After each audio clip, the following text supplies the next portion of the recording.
I'm Sheri, and I work at MedJet. I'm the head of marketing and communications. I'm actually only here at MedJet because I became obsessed with the company. I spent 15 years at MTV in New York, vice president of music and talent. That was really fun. Got to travel the world with all sorts of rock stars and productions. And then I left MTV and formed my own company that was branded content, where we worked with artists and brands. So we would do like the Black Eyed Peas Snickers stuff, or Miley Cyrus, Miley and Max stuff, or Will I Am and Intel, where we went to 12 countries and made 12 songs with the 12 top artists in those countries. And then we would premiere them in a club that night and film it all and cut it down into a nice little 10-minute package for Intel. So travel, no matter what. I worked on a project called Nomad Two Worlds with the guy who's a Victoria's Secrets photographer. It was a collaborative art exhibition that took us all over the world. So I had never worked in travel before until I got here down to Birmingham, Alabama for personal reasons, where MedJet's based. And I looked up what kind of companies were based in Birmingham and discovered this, and was furious that I hadn't heard of it before. I hadn't been a member for 30 years of my life. I called the chief sales and marketing officer and was like, I haven't heard of you before. Every single person I know should be a member. So can I help you? And they said yes. And now I'm here. So I've been here for about 6 years. And so I get to work with, travel influencers and people like Erica and Matt, who Matt and I have a pretty long-standing relationship. I think like we've been working together for about 5 years. And so I am apparently elected to do the How to Prepare for Emergencies seminar. So I'm going to start sharing my screen. There's a lot of information to cover. I'm just going to dive right into it. At the end of this, because there's typically a lot of questions with, insurance, I am going to bring a friend of mine on who is an insurance expert, because we're actually a private medical, air medical transport and travel security program. So we'll have somebody to answer any detailed questions about types of coverage and things like that. And I'll just get straight into emergencies. If I can figure out my screen share. So.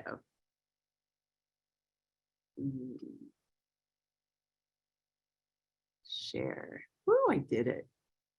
I'm always impressed with myself when I can do this. So, how to prepare for a disaster while traveling, presented by me from MedJet. Our COO has been quoted in so many publications as to how to prepare for things like this. His number one piece of advice is always think about every worst case scenario that you might face, every fear, and then make a plan for every single one of them. The top 6 travel emergencies, and this information is courtesy of insurance company Generali, are medical issues. Almost 1 in 30 trips ends in a medical emergency, believe it or not. Vehicle breakdowns, that was a little bit of a shocker to me, although we do a lot of transports for vehicle accidents. Lost and stolen belongings, that huge problem right now.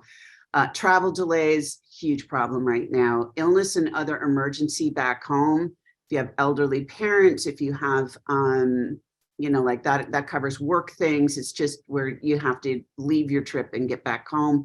Happens 15% of the time. And then natural disaster. That was a little bit of a shocker to me, 10%. Our studies have also shown that 3 out of 4 travelers worried about their safety abroad. Geopolitical tensions, all the rioting that has been going on, and obviously when the war in the Ukraine has people going to Eastern Europe a little bit nervous, and the pandemic stressed a lot of economies, and the State Department's warnings for violent crime, even in places that used to feel very safe. A lot of those have been elevated. So we do know a lot of people are worried about their safety on top of these 6 major things. I am a big fan of an ounce of prevention. This is everything from how you pack to how, what types of protection, travel insurance and programs like MedJet that you might take along with you. Staying safe, is always a big concern. And I'm a big fan of all of Matt and Kristen Addis's tips on nomadicmap.com, which I'm sure are a lot of those are transferred over to the Nomadic network. Matt's just been, he's been like stabbed in Colombia, stranded in like more foreign countries than I can even name. So that website has tons and tons of tips on how to prepare for emergencies. And some of the key tips that I pulled out of those are research your destination. What areas are safe, what areas are not safe, what transportation is safe, and what kind of scams and things to watch out for. The State Department, in addition to, you know, bloggers that you like and people who have actually been there, because that's like really current information, the State Department in their travel alert system has massive amounts of information on common scams, unsafe areas. There's kind of like, you can look up a crime map. If you're buying a house here in the US, you can look up the crime map. There's a lot of different outlets that you can do for foreign countries as well. It'll show you what types of crimes are happening in what types of areas. Learn the emergency numbers for your destination. They're not all 911. They're 611. They're like 213. They're like, they're all different, not only by country, but sometimes by city or region. And so you definitely want to know what the 911 is for that. You also want to know the location of the nearest good hospital, not just the nearest hospital, but the nearest good hospital, and where your embassy is. Embassies can be very helpful. Follow, I do this anytime I travel, I follow the local embassy on Twitter. Each, you know, there's the State Department has their Twitter account, but each individual entity all over the world, embassy has their own Twitter handle. In the case of like, oh my gosh, with COVID, when the lockdown, the airspace shut down, natural disasters, we see a lot coming out of Paris, and with demonstrations, it'll let you know what parts of town not to go to. They're expecting either worker strikes or demonstrations, and what parts of town to avoid. Super useful to follow the embassy on Twitter. More tips: leave a complete itinerary and copies of your passport with someone at home that you trust. I'll tell you, there'll be reasons why later. Just do it, and take printed copies yourself. I have my passport, you know, a copy of it on my phone, but if my phone also gets stolen, you want it printed out and tucked away in a suitcase. And also, if everything gets stolen, you want somebody back home to be able to tell it to you just in case you lose it and you have to get it replaced while abroad. Trust your gut instincts. Don't stay anywhere you're uncomfortable, and don't do things you're uncomfortable with. A lot of people throw caution out the window because, woo, it's vacation, but don't do that. You want to use more common sense, I think. Check in at scheduled times with family and friends. This is especially important if you're traveling alone. You know, and these should be scheduled, not just at a certain, and be diligent about keeping that schedule. If you don't check in, your family, it's like the boy that cried wolf thing. If you don't check in, that needs to be a signal to your family that something's really wrong. So don't not check in, and have very specific times that you're going to do that. Watch your alcohol consumption and intoxication levels. Watch your drinks, know your sources. I can't express enough, you know, just being completely hammered is a complete lack of situational awareness, and that is 100% what they're looking, what anybody who with nefarious intent, it is 100% what they're looking for. You want to remain aware of your surroundings at all times. And I'm not saying not to drink, not to have fun, just be very careful in losing. Also, you know, a lot of insurance will not cover things that happen while you're hammered. So dummy wallets are great. Secure, hide all your valuables. My husband laughs at me because I'm such a little squirreler around the hotel room. The second I walk in, I'm like, okay, where am I hiding my computer? Especially if there's not a safe, but sometimes like the safes aren't even safe. Sometimes I would actually prefer to hide some of my stuff than actually put it in the safe, because we've all heard of the safes being emptied out. And then I try like crazy to remember where I've put everything, which is a problem, but we won't get into that. Enroll in the STEP program. The State Department has a Smart Traveler Enrollment Program. This lets them know that you are in the area. Canada has this, the United States has this, in some form. If there's a natural disaster, if there is a terrorist activity, something like the pandemic where all airspace shut down, if all communications goes down, your embassy should know that you are in the area, and that way they can contact family members and make sure that you're still there, that you hadn't left. It's a really, really excellent program. We really recommend that people enroll in it. They also now have a really cool app called the Smart Traveler app. It will push forward alerts, travel alerts, security alerts from the State Department, along with those local consulate Twitter things. It's got maps, it's got like embassy locations, it's got the entry exit requirements. This app is great. I think it gets like as many stars as you can get on the App Store, so it functions as well. It's not just good in theory, it actually works.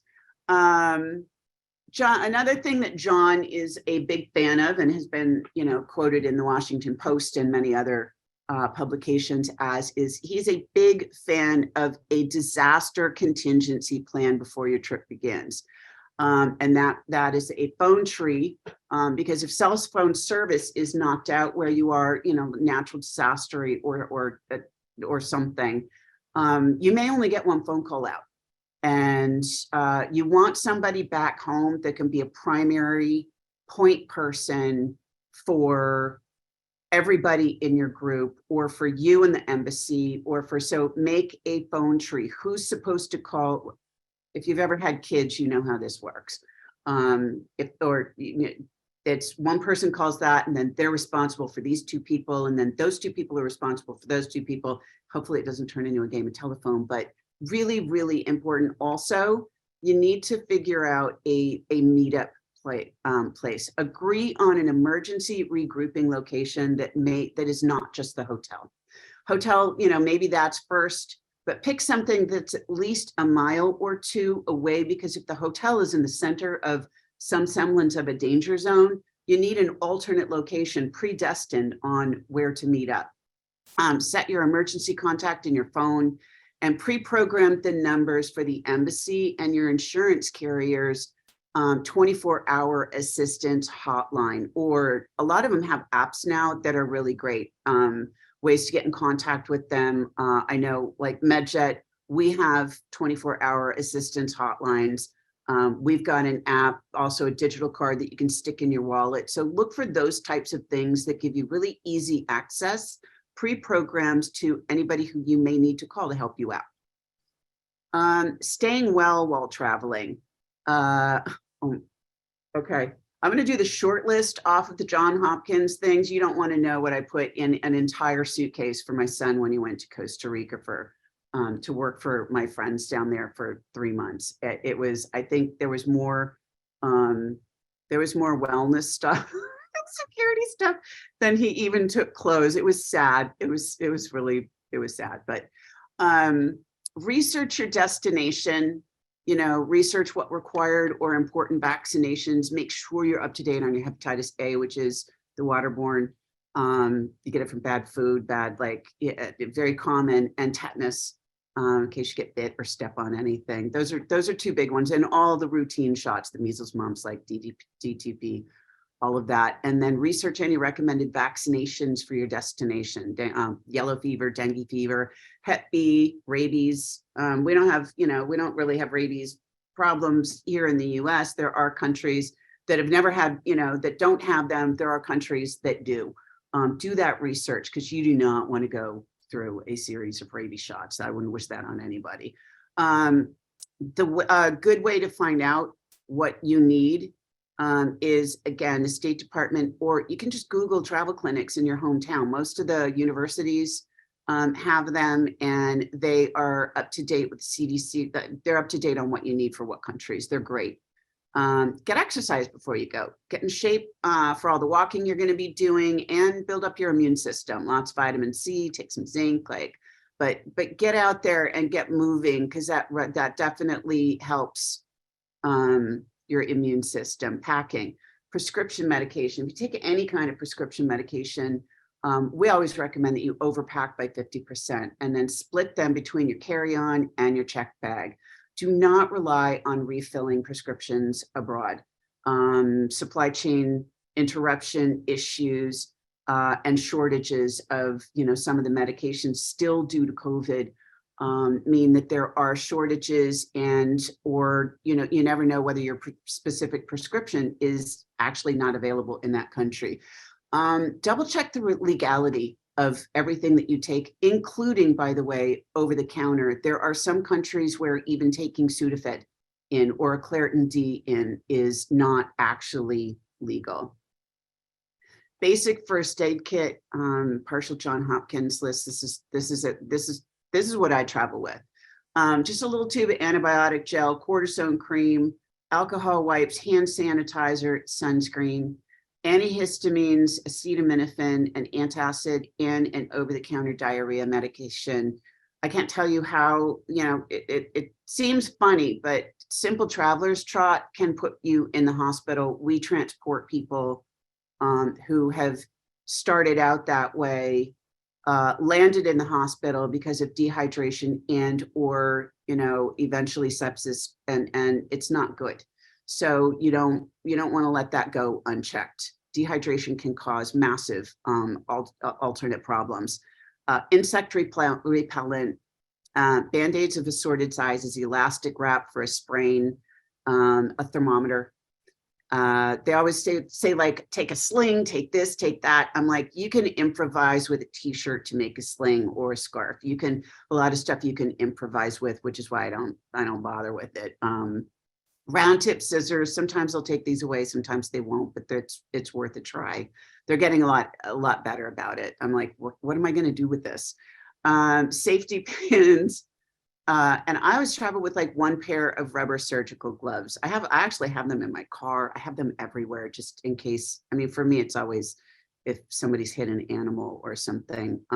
But if they take up no room, just put them in there. And then if you're going to be off the beaten path, or my system is really sensitive to water when we travel. Sometimes at hotels, if it's hard water, they'll put water softeners in it, and it bothers my digestive system. So I actually end up running all my water, regardless of where it is, through. It's my kid's old bottle that I used to send him to school with in LA, so that he could use the water fountain, and it's just got that charcoal straw in it. If you're going to be in a more adventurous area, you might want a more serious one, like one of the straws or some of the water purification tablets. But I highly recommend that your water bottle have just a charcoal filter in it. My favorite security stuff that's super simple to pack along, carabiners. These are amazing for attaching your purse or your backpack to a chair or your belt loop, so it doesn't disappear. My son could come up with like 20 more, like my 8-year-old son could come up with probably 20 more really annoying uses for them. But I typically use them just for my purse or my backpack.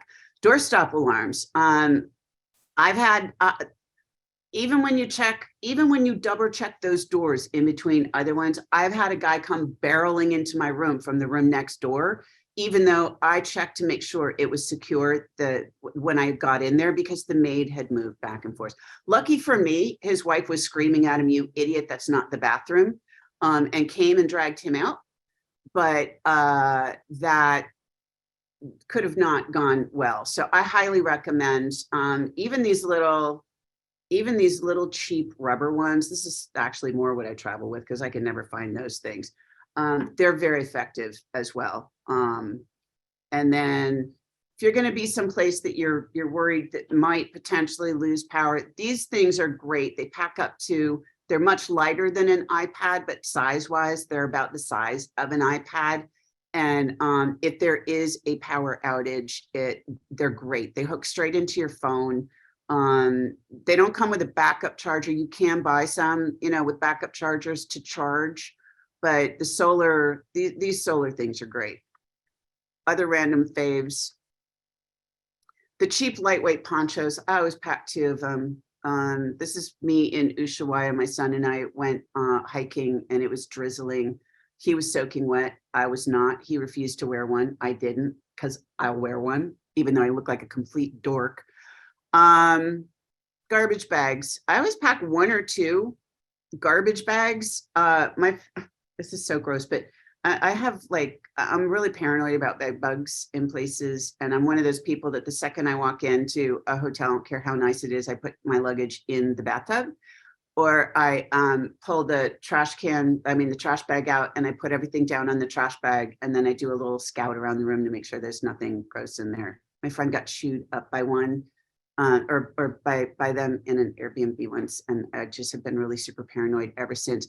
Another amazing, really embarrassing to my son option is one time I actually used them to MacGyver chaps, because we were going to be on a boat and it was raining. And I was like, okay, I've got the poncho, but my pants are going to get wet. I MacGyvered chaps out of a single garbage bag, tied it onto my belt loop. He was so embarrassed. Everybody on the boat was super impressed with my garbage bag chaps. Then it cleared up, so I got to take them off and stop looking like an idiot, but they're super useful if you get creative. And then a pound of cure. You know, there's the ounce of prevention, and then there's the pound of cure. The pound of cure that you absolutely should not leave without is buy travel insurance. We don't sell it. It's just, it's something you have to have it. Even if you don't want to insure your trip, let's say you're using miles, you're staying with family and friends and everything, at least take out the medical component. It's not expensive. I took out, I was not worried about my travel expenses when my 83-year-old mom, my husband with pre-existing conditions, my 25-year-old son, and myself, we went to Norway. It was $125 for all 4 of us. To take out just like the maximum amount of the medical, and that it just do it. And then, why won't it? Consider a program. Here's my little spiel. Consider a program like MedJet. It's an air medical transport travel security program. Rather than listening to me talk about why you should do this, we have a little video for you.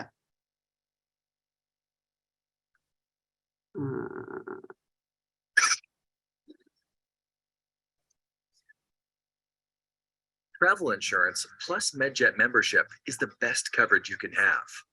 Travel insurance covers trip cancellation, money back if you can't go, lost luggage, trip interruption, hotel rooms, revised travel if your trip is cut short, hospital bills if you get sick, and medical evacuation to a nearby hospital in the case of an accident or illness. But that local hospital is where you typically stay until you've recovered there to the fullest extent possible. MedJet membership covers medical transport to a hospital at home, just because you want to be moved to the hospital of your choice at home. There are no acceptable facility clauses, meaning MedJet moves you home regardless of how great the insurance company thinks your current hospital is. There are no medically necessary transfer clauses, meaning MedJet moves you even if your insurance thinks it's not necessary. There are no adventure travel or pre-existing conditions exclusions. No post-transport bills or out-of-pocket expenses other than your membership cost. MedJet Horizon membership adds 24/7 security response benefits. You can call anytime you don't feel safe. Insurance typically requires a multitude of hard triggers before able to act. We like to say that travel insurance is the cake of your travel coverage. MedJet is the icing. Our members like icing, and they want to be the ones who decide whether they get moved to their hospital at home or not.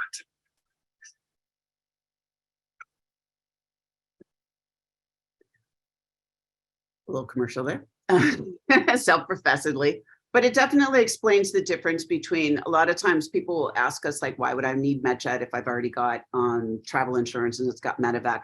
It's different. It is responsible for getting you in an emergency to the nearest hospital capable of treating you. And then typically they will repatriate you home once you've recovered to the fullest extent possible, thereby rebooking you on a flight, a commercial flight home. So revisiting the top 6 travel emergencies. We're going to break them down one by one and kind of like look at what you should do, what you can do. Medical emergencies, minor, non-urgent options. Before you even leave home, even if you don't take out travel insurance, double check to see if your home health insurance has teledoc access, telemedicine access. If not, enroll in a pay by session program prior to the trip, because if it's a simple sinus infection or something, and you just need a prescription for antibiotics, you want to know who you're going to call in that instance. Travel insurance oftentimes has telemedicine access. Most of them now provide 24/7 telephone video access to US licensed physicians as part of your coverage. There's also in Europe, I've noticed these really cool, a lot of the, like the little local pharmacies, they've set up these kiosks where you actually can pop in there, talk to, it's a teledoc kiosk, and you can actually get on their kiosk, talk to the doctor. And the beauty of that is, and of course the benefit for them is, if the doctor is going to prescribe you something for that sinus infection, then you get the RX filled right behind you. These things are great. I call my own doctor though. Medical emergencies that are major and urgent care hospitalization. This is why you research the local hospitals and the 911 numbers, right? If you did not do this research, when you get there, ask at the front desk, or if you're in an Airbnb or VRBO, ask your host for information on the nearest and best, very important, nearest and best urgent care and hospital with a 24-hour ER. If you don't feel like you've got access to that, pop into a really nice hotel in the neighborhood for a drink and talk to the concierge. They've always got those things on a list. Know this, even with travel insurance, you will most likely be required to pay 100% of the medical bills yourself. Then you file a claim for reimbursement from insurance. And if that happens, be sure to keep all copies of bills and records of payments for those claims. Some facilities may require cash payment upfront, even in the emergency room. We were hearing this about hospitals in Mexico and hospitals in South Africa specifically. And then they quit taking credit cards because people were coming home challenging the credit card. And they're like, we don't want to be in this trap, so give us some cash. It's actually why we added a $60,000 emergency medical cash advance on our MedJet Horizon membership. Travel insurance sometimes can help you with a cash advance, but know before you go, how would you or your family handle this? You're in the ER in Mexico, they're refusing to treat you until your family or you ponies up cash. How are you going to handle that? Know that before you go. Medical emergencies that require hospitalization and getting, and you want to go home, read your travel and insurance policy thoroughly. We already talked about their medevac gets you to the nearest hospital, which is important. And if the local hospital, let's say the cruise ship dumps you off at a little tiny hospital, that hospital can't handle you, your travel insurance will likely, they may medevac you to a higher level of care, but it's not going to be all the way home. Unless you can prove it's medically necessary, you can only be treated at home, which good luck with that.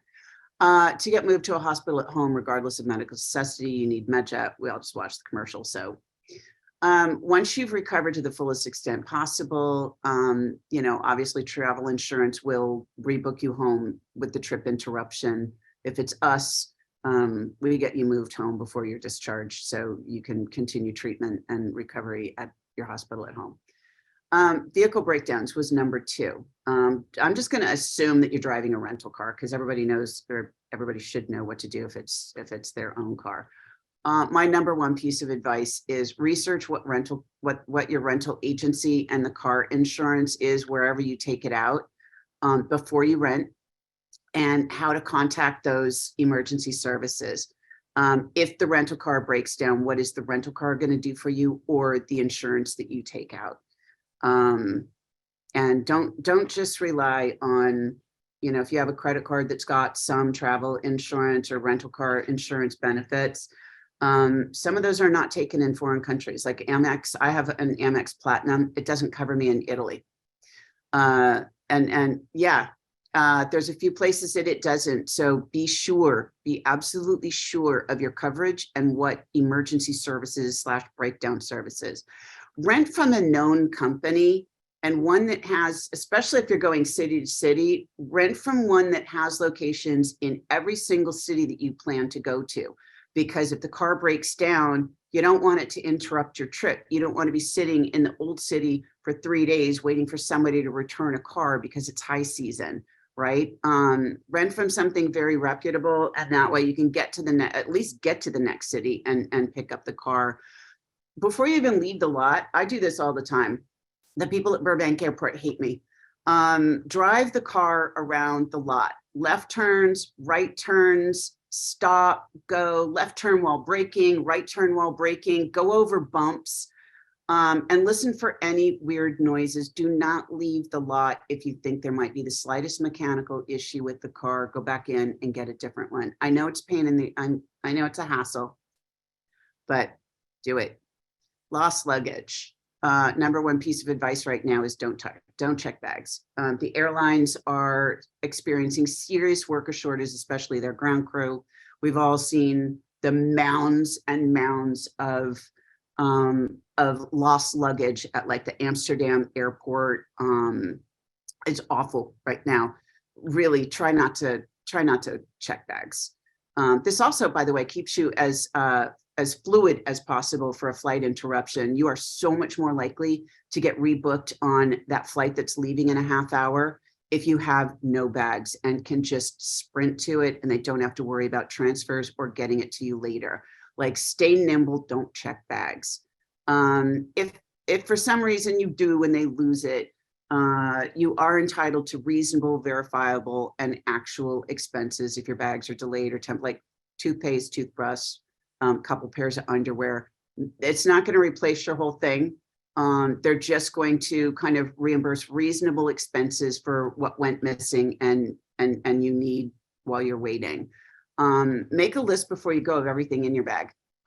Easiest thing to do is, snap a couple pictures as you're packing. If the airline loses them permanently, which can take, between 5 and 14 days for the airline to tell you that, hey, your luggage, yeah, we accept that it's lost. The limits are very low. DOT says that they're responsible for 3,800 domestic and only 1,800 for international. And that's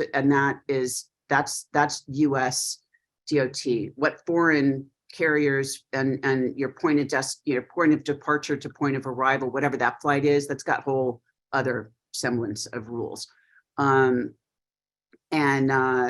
Don't assume that your electronics and your jewelry are covered. You may need to take out an additional rider for that. And sometimes they're not covered at all. They just won't cover them.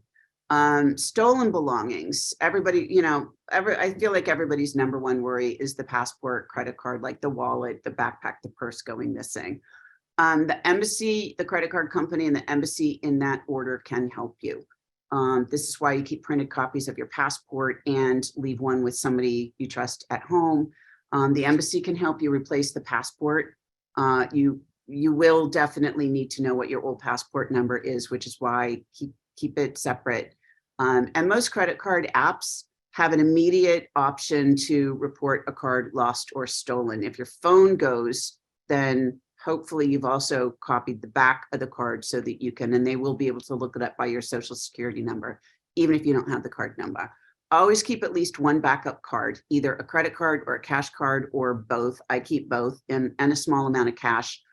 somewhere separately in your luggage. Mine is tucked in actually into the lining of my suitcase. But now that I've exposed that, I'm going to have to find a new hiding place for it. It's a card I never use. Double check it every once in a while to make sure it's not expired, so that it actually works. I just heard of somebody that did that. Their wallet got stolen, and then they discovered that their backup card was expired, and that's not helpful. Okay, always report the loss at the police station, even if it's a minor one. If you think that you're going to claim it, or you think it's going to cause problems, always take the time to report it, because you're going to need a police report for filing a claim. Travel delays. Reminder, if you don't check bags, it's far easier for them to rebook you. Find out why the flight was canceled. This affects whether it's the airline's responsibility to help you or not. Maintenance and crew issues that delay a flight, that is their problem. Weather, believe it or not, is not their problem, but it is the problem of the travel insurance company. So find out why your flight was canceled and try to get that on record. Do all three at once. Stand in the airport line, get on the phone and call get on the app, right? Get online and call the airline.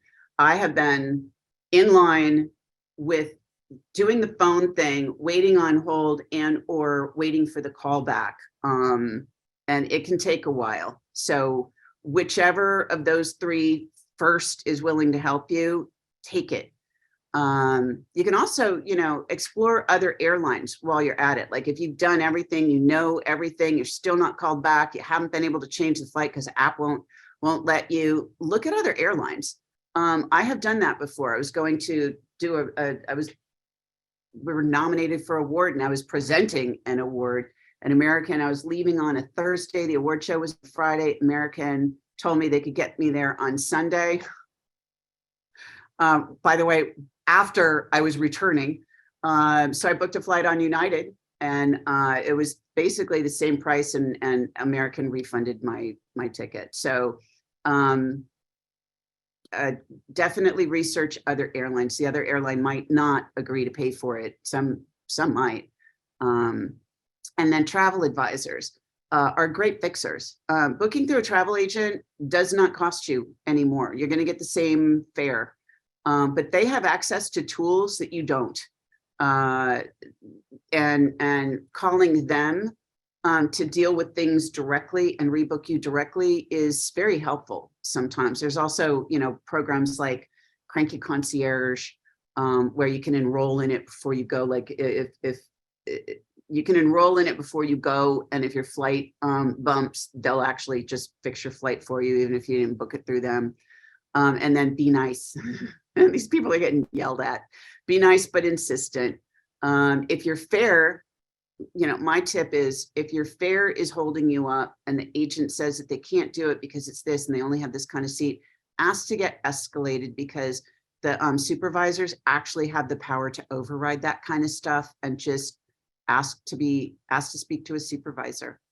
Illnesses and other emergencies back home.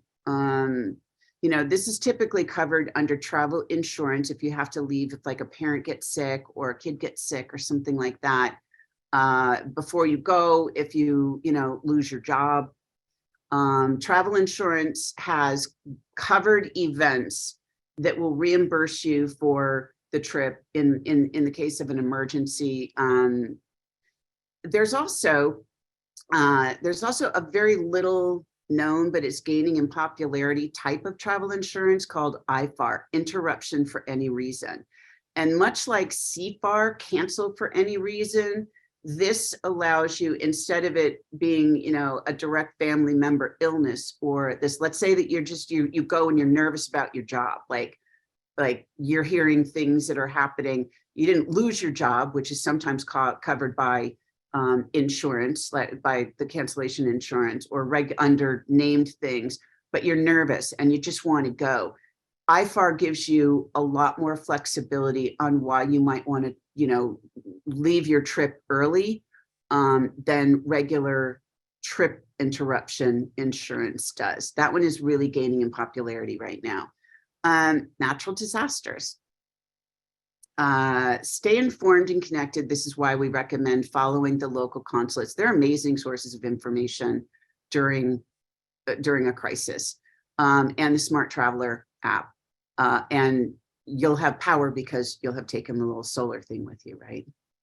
Monitor local news stations, radio stations, and if you see it coming, then make sure that you and your group reconfirm and understand your meetup locations and your phone tree. Keep all your phones, devices, and backup batteries fully charged. Whatever the news is saying, whatever the experts are saying, if they're saying stock up on water now, then do that. Water, snacks, etc. The airline, the local embassy, and your insurance company, and programs like MedJet Horizon can help you evacuate. If it's a hurricane coming at you, they can help you rebook and get you out. If it's an earthquake, there's resources for that. That also falls under the embassy. Like, they will start looking for people, and you can contact them, let them know that you're okay, or if they don't hear from you, then they'll know that there's a serious problem. And again, you're going to have these numbers pre-programmed into your phone. When in doubt, get out. This is especially with the hurricane things, because once it gets past, I don't care what kind of coverage you have or who you think is going to rescue you, once it gets past a certain point, they can't. Nobody's going to fly a helicopter into a hurricane because you decided to stay and weather it out and now suddenly got nervous. What they can do, if it was our security providers, they can assess the location that you're in. They can find the best place for you to hunker down and shelter in place, and things like that. But if you stay past that point of no return, it really is a point of no return. So be aware of that when you're making decisions to stay or go. And if you do choose to cut your trip short, keep copies of all the warnings. Like, if the government said we recommend travelers leave, snap a screenshot of that tweet. Snap a screenshot, because it just makes your claim go that much easier. Other safety threats. You research your destination, you did the Smart Traveler, you've been really careful, you checked in with family, but still things happen. Know who you're going to call. The embassy. These are the things that the embassy can do for you. The embassy can help citizens in a major crisis like natural disaster, civil unrest. If you just disappear, you don't check in. Your parents can call the embassy and raise serious questions about it. Say that, especially, by the way, if you have been checking in regularly, they're going to know that it's not you being flaky again, that it's an anomaly, and they'll have a lot sturdier of a leg to stand on to motivate people to get involved a lot earlier, rather than if you've kind of flakily been checking in. I cannot emphasize that enough. They can help you if you are robbed or assaulted by contacting family members, connecting you to resources, and updating you on the status of your case once you leave. If you're arrested, they're not a get out of jail free card, but you should ask the authorities to notify the embassy as soon as possible. They can visit you in jail, make sure that you are getting the treatment that you are and the services that you are entitled to. They can advise you on how the local criminal justice process works and recommend local attorneys who speak English.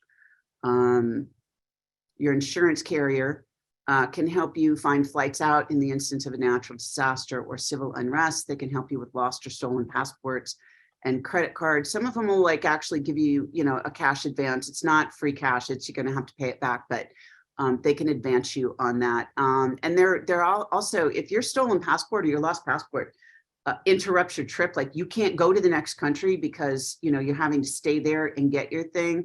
That's where the trip interruption coverage comes in, and they can help reimburse you for not making the rest of your trip.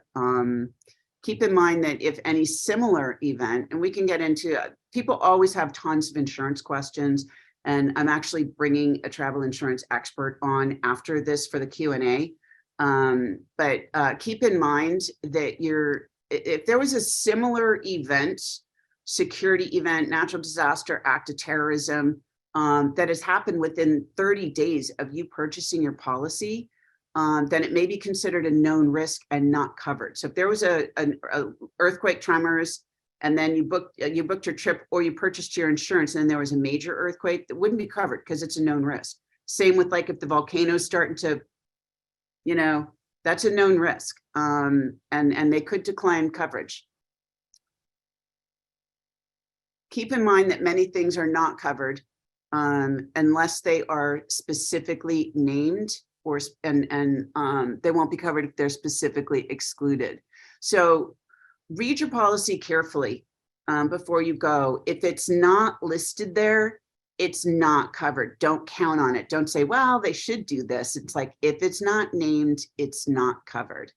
And there is a long list of things that are excluded. We had a woman who, she was in Indonesia. The hotel had set up one of those little sidecar journeys for her. It had a rear axle. It would not technically be, she wasn't driving. It wasn't a motorcycle, but, and they ended up overturning, and she landed face down in a rice paddy. In the hospital, she called the insurance company and they said they wouldn't cover it because it was a motorcycle. So they exclude motorcycles, dangerous activities, professional sports, adventure travel, whatever that definition is. And so read it very carefully. MedJet Horizon for other security issues. Again, it's just a more personalized response system. It's a 24/7 crisis response line, and it covers violent crime. Honestly, I would not wish walking through the process of dealing with the police in a foreign country, in a foreign language, after you've been traumatized on anyone. They would dispatch somebody to help you get through that. It covers disappearance. It covers terrorism, political threat, kidnapping for ransom, blackmail and extortion, natural disaster. We added pandemic coverage right before the pandemic. Yeah, that was that was a lot of fun. Had a lot of people stuck all over the world. One of them was actually the top travel and consumers advocate in the country. Bad for him and his kids, kind of good for me, because we ended up helping him and his kids. His MedJet Horizon member got him and his kids wellness checks, and then as soon as France opened up the airspace, got them safely home, and we got a Forbes article out of it. So I'm like, bad for you, good for me. Wrongful detention. This is a big worry of people in certain places these days, and hijacking. Response can range from expert advice to security extraction. While these are defined covered events, you can, unlike travel insurance, call anytime you feel threatened. We've had people call, when they've been feeling stalked, harassed. We had people, there were people stuck in that yellow vest riot the demonstration that turned into the riot on the Champs-Elysees. That wasn't good. Unlike travel insurance, there doesn't need to be a government issued mandate or hard trigger thresholds met. You can just call them if you don't feel safe. They're always there for advice on what you should do. And if it's one of the 10 covered things, then they can help you get you out. Look, there's a long list of, this presentation could go on forever. There's a long list of things that you should do, shouldn't do. Avoiding crowds, avoiding public transportation in areas with known problem. Try not to travel long distance or arrive late at night. Know where you're going. Don't get lost. Password protect all your devices. Use a VPN. Don't wear flashy clothes or jewelry. Use extra caution when traveling solo. But the number one to do is protect yourself. And that is research, advanced preparation and packing, and protection. Who's going to help you when the worst happens? So that's the end of my seminar. Wow. How long was that? Yeah, claps for that. I feel like that's a very comprehensive overview of how you could, like, I didn't really time it out protect yourself. beforehand, but I was like, it's such a deep subject that sorry if that went over. No, it's okay. It was a very comprehensive one. If you guys have to jump off, I know it's about to be one. If not, we'll stick around for another like 15 or so minutes and just get some questions answered. Okay. I believe we also have Laura on. Woo! Laura is, I asked an insurance expert. Laura is the insurance desk manager at Brownell Travel. She works with all of the Brownell clients and works with all of the insurance companies so that it's regulated state by state. It's very complicated and very nuanced. And I am not an insurance expert. I can answer anything about MedJet, but I wanted a bona fide insurance expert on with me for this. So welcome Laura Height from Brownell. Thank you. Glad to be here. Hi, Laura. Hey. Hello. Okay, so how this is going to work, just for the ease of everything, is I'm going to read through some of the questions and either of you can answer them. Okay. We have had a lot of people like putting their own experience in the chat. So if you did put your own question, you may have gotten that answered by another traveler in this community. That's why I love this community. It's like full of people wanting to share their expert advice or what's happened to them, like their own experience. So I'm just going to start off with a few quick general questions. So first question is just about the splitting of medications between your checked and carry-on baggage and the reasoning behind that. If you just want to quickly go over that. Yeah, in case one gets lost, or in case one gets, something gets the whole bag confiscated, and even if you're not checking luggage, split it between your purse and your carry-on, or your backpack and your carry-on. Just, it's same way you're going to split up your cash and your credit cards. You're not ever going to carry everything in the same wallet. Or don't be like my friend Randy, who decided to tuck his American Express card into the waistband of his underwear. And when we got to dinner, realized that it had slipped out of his underwear and then down his pant leg. I did, by the way, for Christmas, get him kind of underwear that's got the pocket in it. And they make like really cute. I was just at a conference and they make really cute tank tops, with like little hidden pockets that keep it really tight to your body and everything. But it's the same reason you're going to split up your cash and your cards. It's, if something happens to one of it, then at least you've got half. And we recommend overpacking, because if you get delayed and you have to stay and you run out of medication, I cannot tell you how many people we have had to transport that got on the plane, realized they forgot their medication, did not, assumed it was going to be okay to be refilled, and then could not do it, or ran out and landed in the hospital with issues serious enough that we had to transport them to a hospital at home. So it's for a good reason. It is for a good reason. I just wanted to, I was at that conference with Sheri last weekend, and it's Pursuits. You I bought bought it. the tank top. It's Yeah. Pursuits, Pursesuitz is the one with the Those pocket. things were great. Yeah. So lovely. And I will also add a little, I'll also add a little tidbit.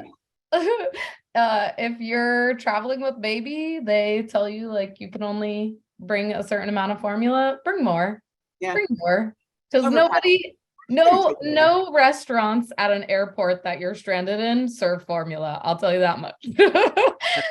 From experience. Okay. And then also somebody recommended to keep it in the prescription bottle, or to carry a copy of your prescription just in case you question it. Yeah. And then somebody else mentioned bringing surgical masks, because you never know where they will be required, or if somebody's coughing around you. Oh yeah, I mean the masking. Yeah, there's still some. I don't even think about that, because I have them packed everywhere, just left over from COVID, and just in case. And I feel like everybody, it's one of those no-brainers that I guess I should put back on that slide, but I'm like, everybody's got those anyways. But thank you. Yes, definitely. Okay, now we have some travel insurance questions, but first I'll get the MedJet ones out of the way. So first of all, is MedJet just for US citizens or residents, or is it open to other people in the world? MedJet is US, Canada, and Mexico. So basically North American residents can join MedJet. Okay, great. And then if MedJet, well, I guess this is a combo question. If MedJet moves you to a new hospital, how likely is it that your travel insurance will cover you in the second hospital? Well, we move people to their hospital at home. The primary reason that they want to get home is to get back into their healthcare. If insurance does what's called an emergent transport, I'll give you a really physical example, like a real life one. There was a couple, they were in People magazine. It was a honeymoon. They went on their honeymoon to Fiji. Last night of the honeymoon, guy dives off the hut, breaks his neck. They drag him out. It's awful. They drag him out. They take him to the local hospital. The local hospital does an x-ray. They're like, this guy just broke 3 of his C's. He's got to go to Tahiti. So travel insurance paid to airlift him to Tahiti. So they paid for that hospital. They paid to airlift him to Tahiti.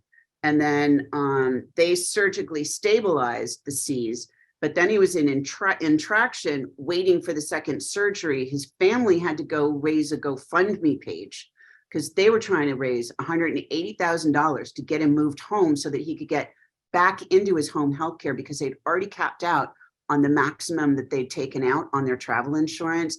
And then this is a newlywed couple. He wasn't working. She wasn't working. They're hemorrhaging cash in Tahiti. She's got to she needs a hotel. The family can't afford to go kind of replace her. They can't afford $180,000 to move them home. If they'd had $199 short-term membership, we would have moved them home. Like we would have paid the $180,000 to move them home. So, insurance is responsible for getting you to a hospital that can appropriately treat you and paying those bills. If we move you to a hospital at home, then that's not travel insurance. That puts you back into your home healthcare network. Laura, just out of curiosity though, like that's the way most of our members work. Would if somebody were moved home to a US hospital, would the travel, let's say that they didn't have healthcare, would the travel insurance company pay for the US hospital? No. Okay. No, it's when you leave home to when you return home. Got it. Right. And home is within a certain amount of miles from. Right. Yeah.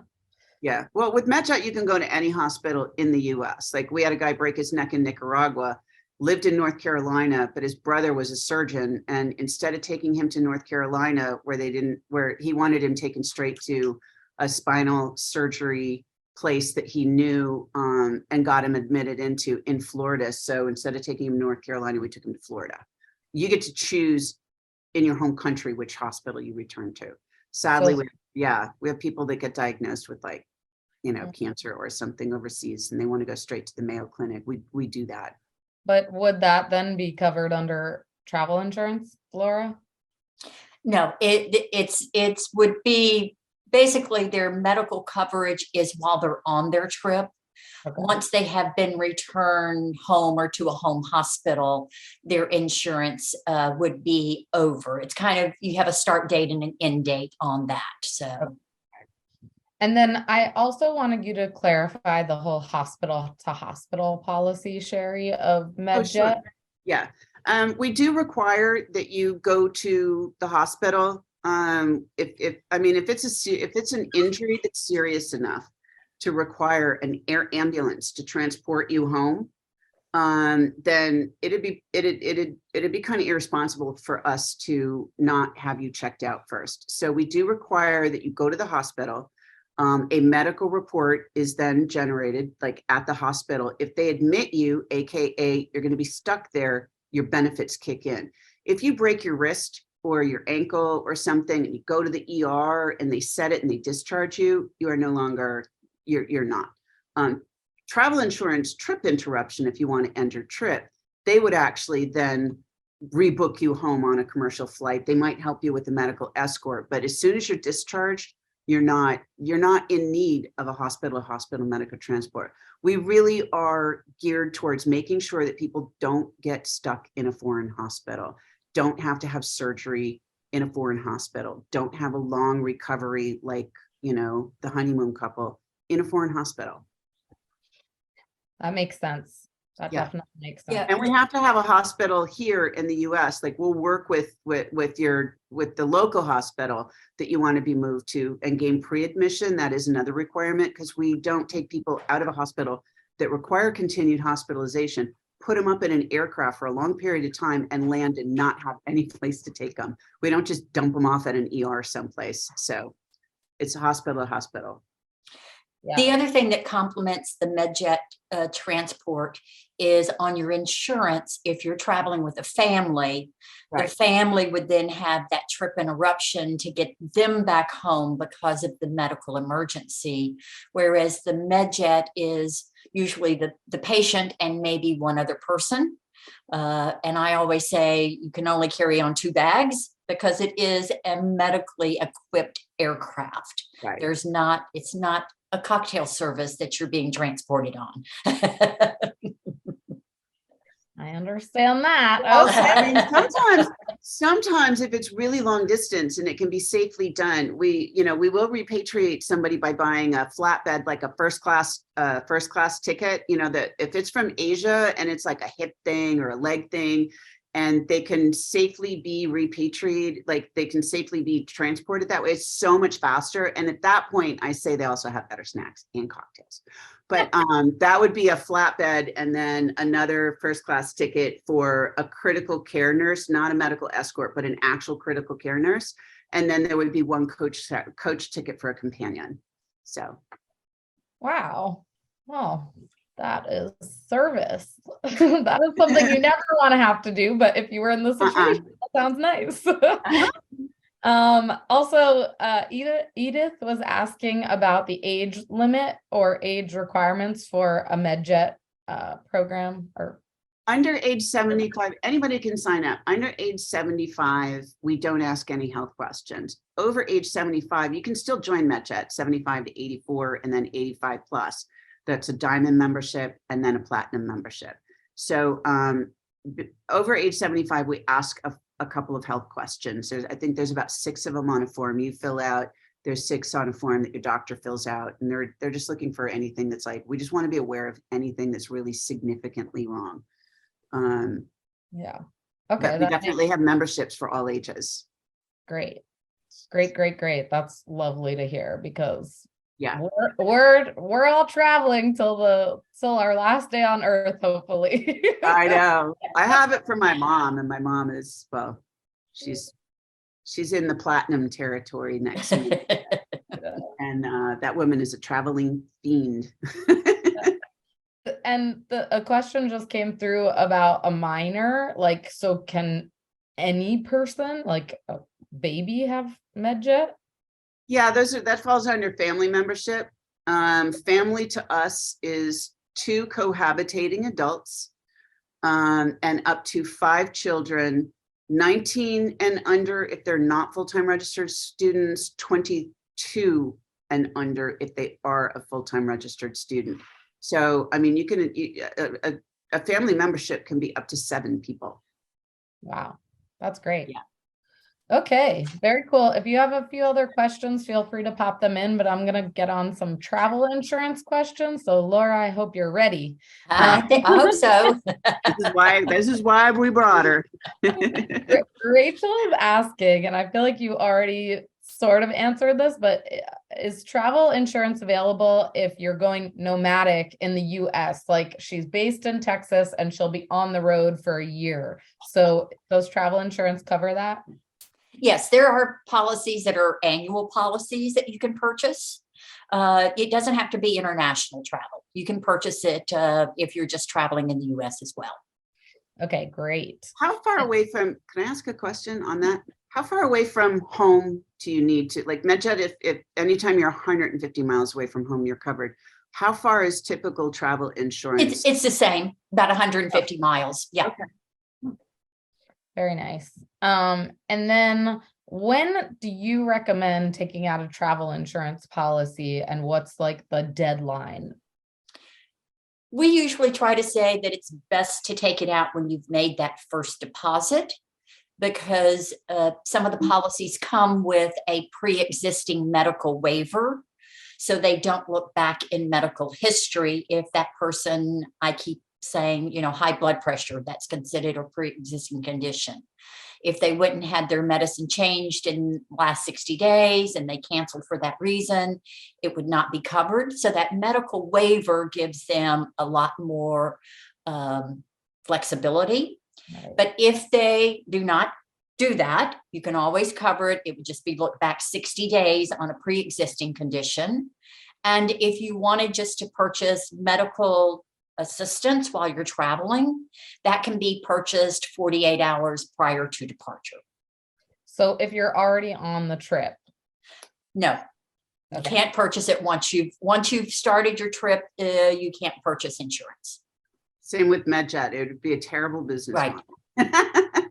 what if, this is just thinking about our community, what if you're traveling for a year and then you decide you want to do it, but you haven't left to like the next country, right? So you're like, oh, I just learned about travel insurance, but I've been in Thailand for a year and I'm about to go all over Europe and I want to like start travel insurance. Is that possible?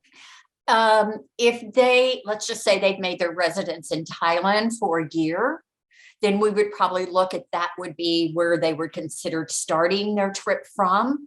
Okay. And yes, they could then purchase it for the next leg of their trip that they would be going on. Okay. Okay, cool. And it seems like people are saying that other travel insurance, it would just depend on the travel insurance. Yeah, and there's a lot of carriers do not cover non-US residents, but there are several companies out there that will provide insurance for non-US residents as well. I see. Okay. Lots of travel insurance questions. If you have to fly home because your parents get sick, does CFAR cover that, or is that IFAR? The cancel for any reason or interruption for any reason. If you're having to come home because of family emergency, that is included on a regular policy. It doesn't have to be CFAR or IFAR. They would just need to show that the person they're flying home for condition had worsened. I just spoke with someone yesterday. They're on a trip. Their father has COVID, but he has now been taken to the hospital. And they wanted to know if they could come home because of that reason. And I said that would be covered because his condition had worsened while they were traveling. And then what the insurance would assist them with is getting them new flights back home. And then they would file for their lost prepaid non-refundable trip they're leaving behind. I see. We have a question. We have a lot of travel hackers and travel credit card holders Yeah, I'm looking at community. all these. I was like, oh, that's a good one. So, what can you just like blanket statement? I know there's so many nuances and like fine print in this question or in the answer to this question, but what does travel insurance, like a policy, provide that's above and beyond what like a credit card travel insurance would provide? I would say probably the family definition is much larger on that third party insurance company.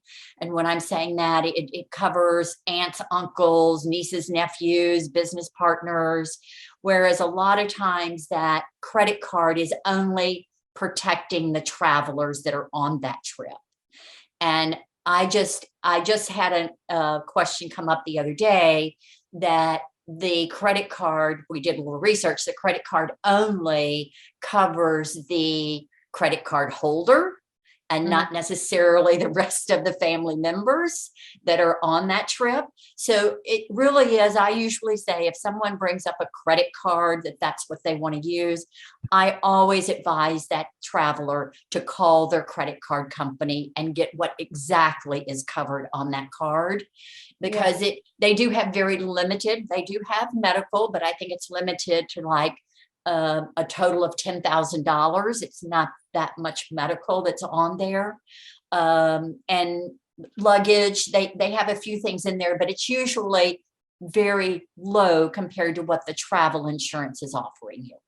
Yeah, I would also say that if you have more than one credit card, you have to make sure that you're buying it with that one credit card, because anything you buy with the Chase Sapphire Preferred would be covered. But if you used your United or your Amex or something like that, you would have to work with all those different policies. Right. A lot of credit cards will not pay the claim if you have not put your total trip cost on that card. Mm-hmm. Okay, great. Yeah. I have put it this way.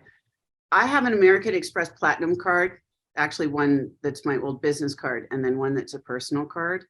And I always take out the travel insurance. It unless it's like a really short, but definitely be really clear. And by the way, you can always call. Like you can call the credit card company. They will hook you up with the company that underwrites that travel insurance, because it actually varies state by state. They'll hook you up with that, and you can go through piece by piece. And that goes back to imagine every single worst nightmare and ask them how they can help you with those. Yeah. Wow, that's good advice.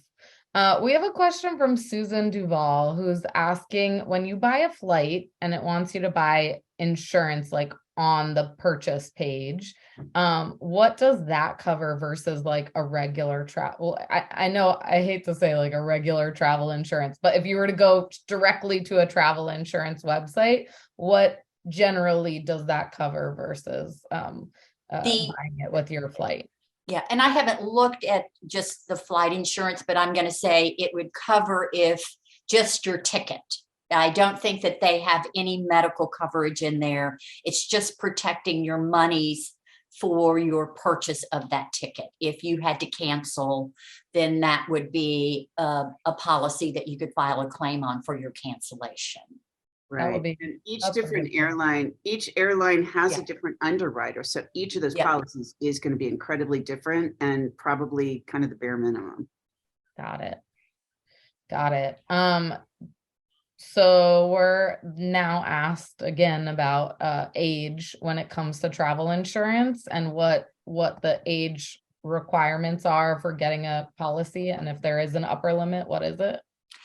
I think the oldest that we insure is probably age of 99. I don't think they have anything over a 99-year-old traveling, but anywhere from, there are a lot of policies out there that if you have children under 18 and traveling with immediate family member, the kids are then not charged for their portion of that policy. You still put it, it's based on price of the trip per person and the age of the person. So there's about 5 different age categories: 0 to 35, 35 to 60, 60 to 70, so they have different pricing according to the age bracket that person would be in. Got it. That makes sense.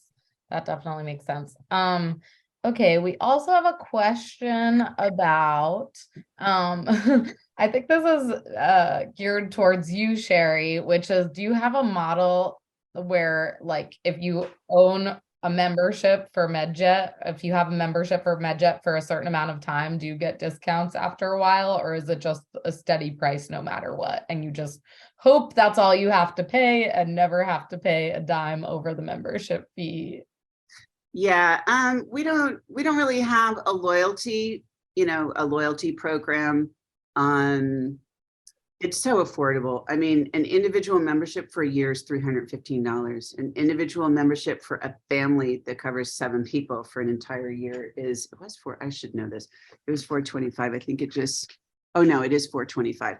I mean, we just had our first price hike in 4 years, even after adding, we were the first ones to add coverage for COVID transport.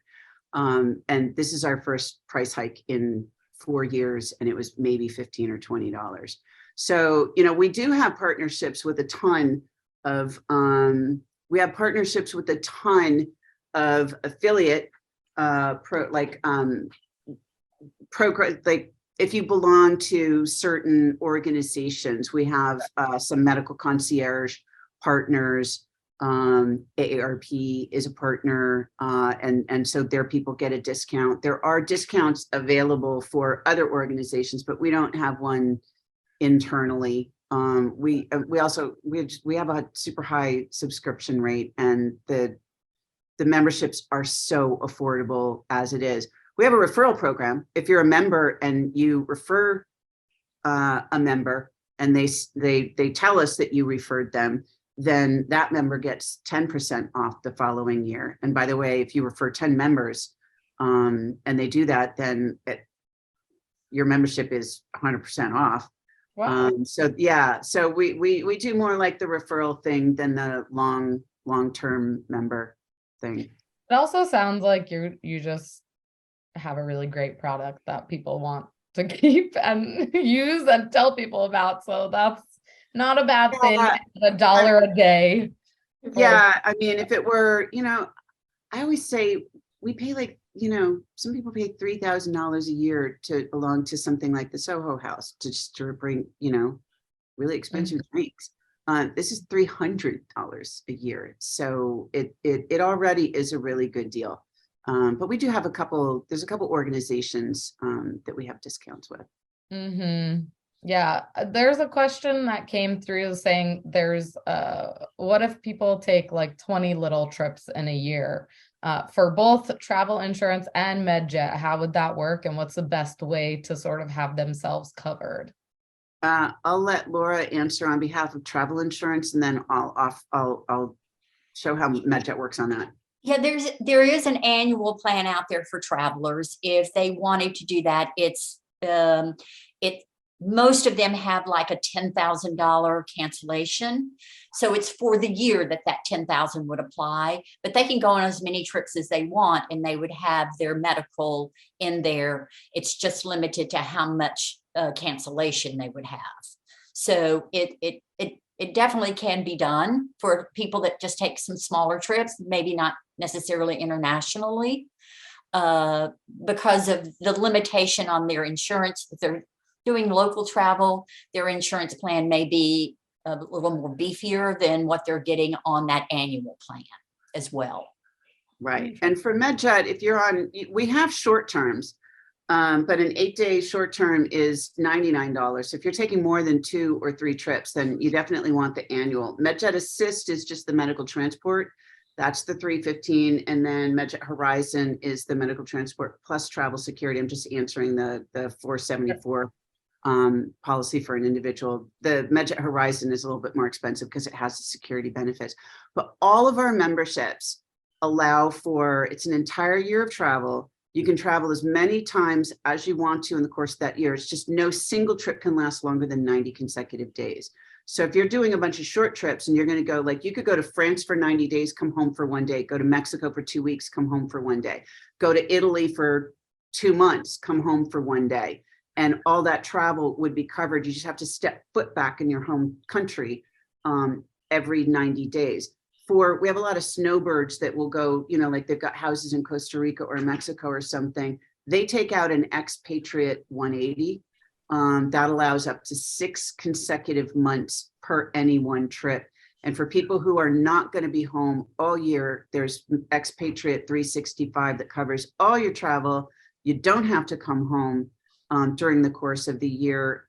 If you're a student or a teaching faculty, for the same price as a regular annual membership, we kind of give them some extra days. So instead of being relegated to 90 consecutive days on a single trip, we bumped that one up to 140 consecutive days on a single trip. We cut them a little bit of slack without charging them more. Wow. Okay. So you've got it all covered. Yeah. I feel like, okay, one last travel insurance question and then we'll wrap this up. So, Yeah. So the question is, we have Monica Busby that has a really cool community of like bicyclists out there. And she's asking about adventure travel and is there insurance that covers an adventure travel? I saw this come through a few times. This is why I'm asking this, but can you just touch on the like adventure stuff like bicycling or motorbiking or whatever? Yeah, most of the insurance covers hiking issues, not with ropes and so forth, but there is an upgrade on most policies that you can apply additional coverage for adventure activities. And it's really not that expensive. It's usually around $25 extra to do that. Just add that onto the policy. So it does give them some extra protection. If they're black diamond skiing or they're helicopter skiing, it would cover that. It does cover a lot of aerial things, that if they're hang gliding, if they're, more of an adventure aviation kind of concept, that's kind of what it covers as well. Okay, Yeah, perfect. MedJet doesn't have any adventure travel exclusions. Much to John's chagrin, every time he gets one of those tandem paragliding crash calls. But yeah, we don't disallow anything. We have a motorcycle membership too that doesn't. It's not that it allows you to ride a motorcycle. We don't forbid that on any of the memberships, but it actually, just like we'll get your body home, we'll get your bike home too. Oh my gosh. I know. Oh gosh.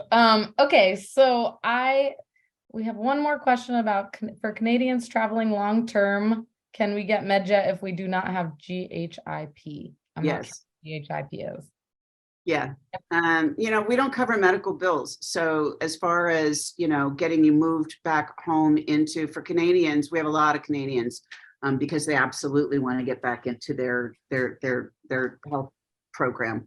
That is, that just depends on whether you are going to be gone for 90 days or 180 days or 365 days. So. Okay. Great. And the last question is, why is there not a documentary on MedJet? Sounds like there's a lot of stories and a lot of things that could be talked about. There are some really good ones. We do testimonials on our website, which is super easy to remember, medjet.com. There's a whole page full of testimonials. There's testimonials on our YouTube. There's not a documentary. And if you are going to come in and explore membership, make sure you use I'm going to screen share again. Make sure you use the URL that adds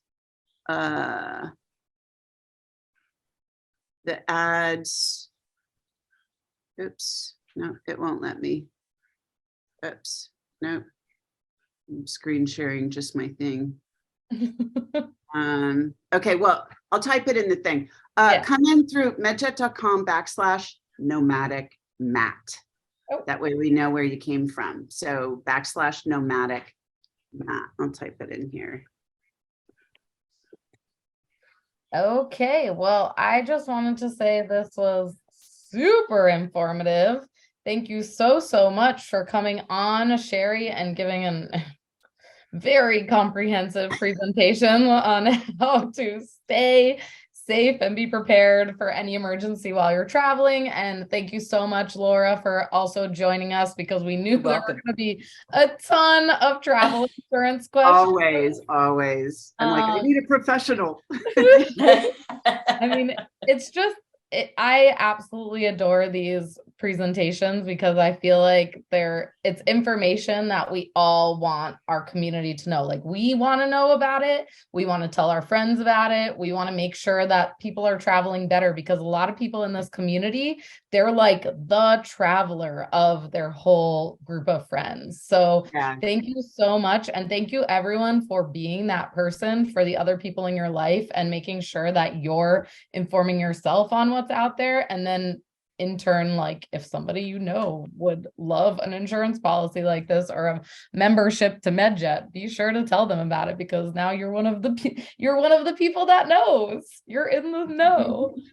So before we end, I just wanted to give you a few little updates. We have some really cool upcoming events, one on drones, one on traveling to unconventional countries.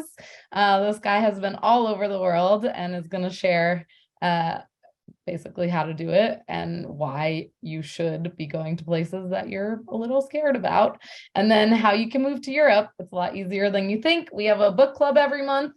We have been doing Ralph Potts, who's an incredible author, has written this like daily meditation book about traveling. And so we've been reading it one day at a time with him. And so he'll be back on April 5th to talk about that. And we have a lot of upcoming meetups in cities all around the country and around the world. So love to invite you to that. It's all at thenomadicnetwork.com/events.